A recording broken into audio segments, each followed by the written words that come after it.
Ima mlumba, mti mgumu sio katika? Maana ya ima mlumba ni mti mgumu ambao ukienda na shoka, ukienda na panga, ukienda na kisu au katiki. Yaani kuna aina yake ya kupata huo mti. Ndio maana ya mlumba. Kwa hiyo inaitwa ima mlumba. Sawa. Ima mlumba. Ulisikiaje baada ya kusikia bodi ya ligi imeahirisha mechi ya mpira ambayo ilikuwa itakuwa chezeke jana, ukiwa kama shabiki wa Simba au wa Yanga au mpenda mpira au kama ukiwa Mtanzania?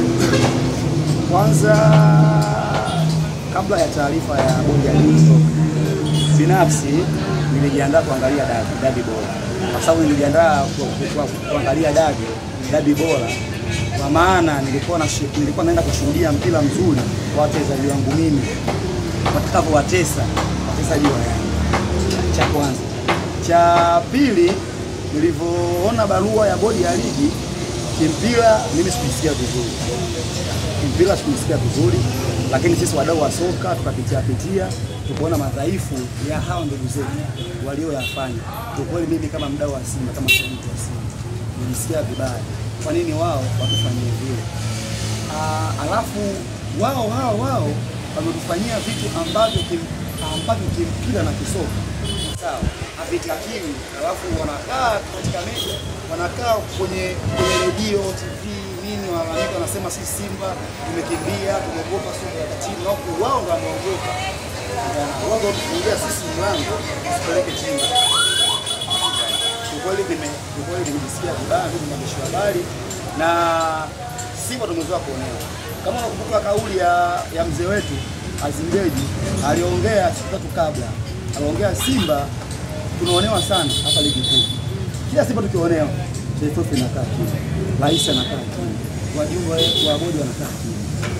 Na ukumbusha tukio la Mwanza kule wakati tunazima kucheza mechi na Pamba ulikuwepo. Na kuuliza mwandishi wa habari ulikuwepo. Kwa nini? Ulisikia au kusikia? Ulisikia. Zile video za kule Mwanza uliziona au kuziona? Watufanyia nini pale Mwanza Pamba?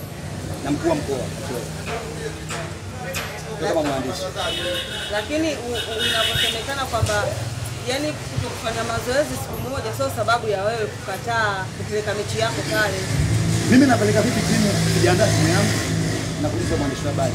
Ukawauliza na napeleka vipi timu mimi huku mimi sijaandaa timu yangu. Timu yangu mimi imetoka kufuturu. Sawa. Na kikanuni nasema sawa. Mimi natakiwa nikafanye mazoezi ule muda wa mechi. Mimi nimefika pale saa moja kasoro. Nimekuja kufanya mazoezi ya mwisho kuandaa timu yangu katika uwanja huu ambao kunatumika kesho. Sawa. Wanizuia mabodigadi wa Yanga. Yule meneja wa uwanja tena haya akazuia. Na haijatosha. Sawa. Gari la askari likaja likablock basi Simba. Yaani kile kitu ambacho watokifanya pale ilikuwa ni maelekezo, sio kwamba wao Yanga hawakijui. Uwanja ule ulikuwa chini ya Yanga. Umeona? Je, mimi kama mwandishi lile tukio uliliona. Mimi nimeondoka pale saa 3 na dakika 40. Tokea saa 1 kasoro. Sawa. Dereva wa basi la Simba, sawa, akawa na force, akawatisha kama anataka awagonge wale mabodi. Sawa. Lakini bado wale mabodi wakakaa pale mbele ya basi yetu pale getini, wanasema sisi hapa leo hatupishi. Hadi kieleweke. Mpaka kieleweke. Hadi kieleweke. Je, hii ni haki ndugu waandishi? Kwa nini mnakaa kimya msiongee? Simba amegoma kupeleka timu, mnamwona Simba mbaya. Mnatanga kwenye mtandaoni, mnazungusha, mnasambaza eti mimi nimekimbia mechi. Kati ya mimi na wao, alikimbia mechi ni nani? Wanakuambia mbuzi anenepi siku ya mnada. Kati ya mimi naona kuuliza wewe swali, anakimbia mechi nani? Sasa hapa inapoonekana kwamba Simba ndio imekataa kupeleka timu pale. Mimi nimeenda kuandaa timu yangu na wao wanakaa wanasema si wanachama, nisikie wana timu bora. Kama wao wanajua wana timu bora. Ni kwa nini wamenizuia mimi nisangane mechi yangu? Ndugu zetu wanaamini sana kushirikina kwa mechi. Na mimi Yanga hizo mechi 4 alinifunga mimi mechi hata moja. Kiuwezo mpira uwanjani. Hajanifunga ndugu mwandishi, mimi nakataa. Na ndio maana Yanga kila ushindi anaopata ugumini lazima alikoe final. Ni kwa nini? Kwa hiyo kifupi kwamba Yanga ndio alikuwa amemuogopa Simba na ndio maana akaenda kupingamizi. Na walijua mimi siku zile sawa, wanizuie nisindio kwa sababu ndani ya uwanja ulikuwa na madudu yanayoendelea. Sio rahisi kunizuia vile na nguvu ile na maskari juu na meneja wa uwanja juu nguvu wanatia nguvu. Ndani walikuwa wanaendeleza madudu yao, yalikuwa hawajamaliza. Sawa. Wakapiga hesabu, sisi bado hatujamaliza madudu yetu. Alafu wapiga hesabu nje simu, wakapigiwa simu nje, timu ishafika. Msiwaingize au kivyovyote. Itakalokuwa liwe. Kama ni faini kutosha zoea. Safari hii tuna kauli ya ubaya ubwela. Wakajua Simba ni ya msimu uliopita au msimu mwingine. Hii neno ya kauli ubaya ubwela. Kwanza uchukue muda wewe kwanza ukae chini uichambue vizuri kiundani. Sawa. Sisi maana ya ubaya ubwela. Wakajua siku ya mechi tarehe 8 Simba atapeleka timu afu wao tayari washaelekea faini hapa kizidi milioni 2, milioni 1. Kumbe tayari watu saa 6 usiku wakavuja kambi. Debola Kalebata Shabalala, nenda kwa mke wako. Baba Esther, nenda. Kagoma, Awesu jana si alikuwa kwenye mashindano gani? Nenda huko Kalebata. Hakuna saa 6 usiku siku ile. Sisi Simba tunajivunia safari hii, tuna viongozi wenye akili na wenye weledi. Mimi ni shabiki wa Simba. Mimi nasikiza viongozi wangu. Hamna kwenda uwanjani. Nendeni uwanjani. Sina jukumu la kuwapinga wale. Na wala sisi Simba tunaogopa mechi. Kwa sisi tunakaa tunasubiria tarehe nyingine kama TFF, kama viongozi wa bodi, kama rais wetu Karia, mheshimiwa wa mpira hapa Tanzania waliposema watakaa chini wapate tarehe, lakini baadhi ya ndugu zetu viongozi wao wanaanza kujinadi wao hawatopeleka, yani wao hawatambui tena kama kuna dabi nyingine ili kifukika. Kwa hiyo mimi naweza nikasema bana, mpira bila akili ni kazi bure. Ndugu zetu kwanza warudi shule kidogo, warudi shule.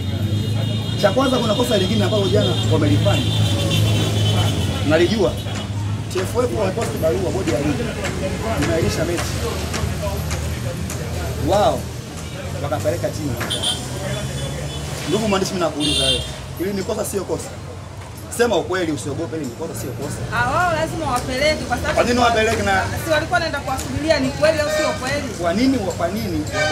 Na kabla ya bodi ya ligi kusambaza taarifa mitandaoni, kitu cha kwanza waga wanastarifu hizi timu mbili husika.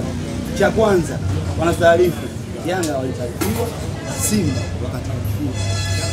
Leo hakutokuwa na mechi. Lakini ndugu zetu wanajifanya yani inchi ni ya kwao. Sawa, wanajifanya yani wao ni wakubwa kuliko mpira wetu. Sawa. Na hichi kitu Yanga ndio kitu ambacho anapenda nacho. Na ndio maana Yanga ile kimataifa ukimchunguza mechi zake huwa afiki bali. Kwa sababu Yanga ameendelea sana kubebwa na viongozi wa serikali hapa ndani. Fuatilie Yanga kimataifa anapocheza, ufuatilie Simba kimataifa anapocheza. Leo hii ukiangalia katika zile ukiangalia katika link ya kafu hapa timu 10 bora, angalia Simba iko nafasi ya ngapi? Mimi niko nafasi ya 6. Na sijaingia pale mimi pale kibahati mbaya. Ni ubora wangu mimi ambao katika ligi yetu hii mimi hapa na ufanye. Hebu angalia mechi za Simba msimu huu. Hakuna mechi ya Simba ambao msimu huu ameingia amecheza hajakamia. Kila timu kutoka na Simba inasikia kama imeidiwa. Mimi nakukumbusha Simba na Singida anaibiwa shinda. Anaibiwa shinda. Unajua kwa nini? Au wewe Yanga? Mimi sina timu. Wewe Yanga? Mimi sina timu. Yanga na Singida anaibiwa shinda. Yajua la nala hata isiku. Na kafanya rotation. Kiukweli ndugu mwandishi, hivi vitu vinatuuma, na mimi nilikuwa niombe serikali kama serikali yangu mimi aliyeshinda Jamhuri, nilikuwa naomba kwanza ikae pembeni na nje na mpira, ikae pembeni nje na mpira. Hebu iache basi mamlaka iache TFF itembee na kanuni na msimamo.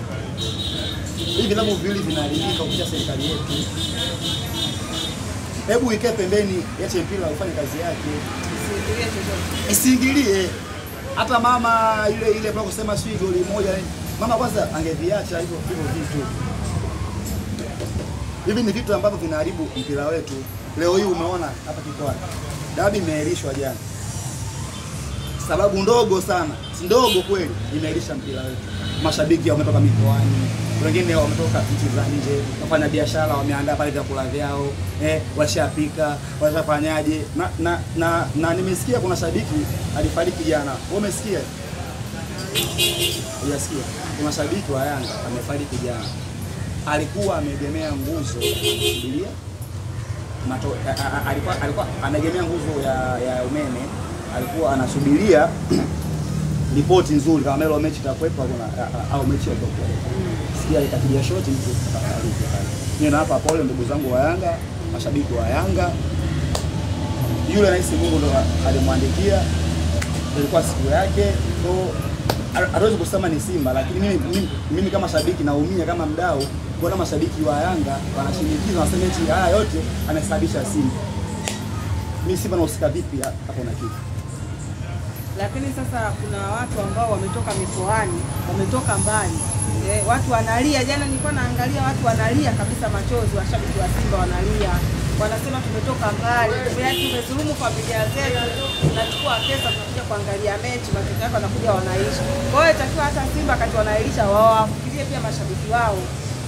Mimi naweza nikasema kabla ya yote hayo, kabla ya mashabiki hawajalaumu uongozi wa timu, mimi naamini Simba haitoa taarifa. Walishafika, kuna wengine wamefika hapa wana wiki. Na ndio maana kamati yetu na uongozi wetu ulikuwa bora. Ukaandika na msema Ahmed Ali, msemaji bora, msemaji Hassan alikuwa faini, msemaji anaofaa hapa nchini, msemaji la kafu.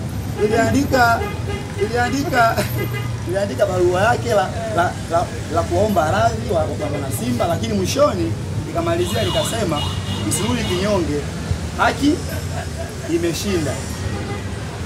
Elewa hizo kauli, msirudi kinyonge, haki. Wale wana akili shehe, mama, wale wana akili.